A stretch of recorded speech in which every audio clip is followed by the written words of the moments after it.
যোগ্যদের চাকরি ফেরানোর দাবি নিয়ে বহরমপুরে মিছিল এবিটির। যোগ্য চাকরি প্রার্থীদের চাকরিতে পুনর্বহালের দাবিতে কোর্টে গিয়ে লড়ার আশ্বাস শিক্ষক সংগঠন এবিটির। শুক্রবার বিকেলে বহরমপুর টেক্সটাইল কলেজের মোড় থেকে লালবাগ হয়ে মিছিল করে এবিটিএর মুর্শিদাবাদ জেলা কমিটির সদস্যরা। সোমবার কলকাতা হাইকোর্ট 2016 সালের এসএসসি সম্পূর্ণ নিয়োগ প্রক্রিয়া বাতিল করে দিয়েছে।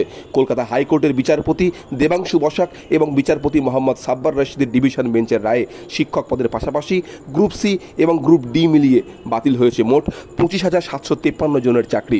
এ নিয়ে শুক্রবার মুর্শিদাবাদ জেলা কমিটির সদস্যদের তরফ থেকে মিছিলের আয়োজন করা হয়। কোর্টকে বারবার এই সূত্রই বলা হচ্ছিল যে যোগ্য অযোগ্য বলে কিছু নাই, সবাই যোগ্য। রাজ্য সরকারের তরফে, বোর্ডের তরফে, এসএসসির তরফে এগুলো বলা হচ্ছিল।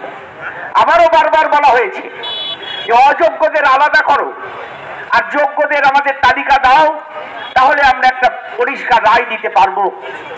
অনড় থেকেছে রাজ্য সরকার, বোর্ড এবং এসএসসি।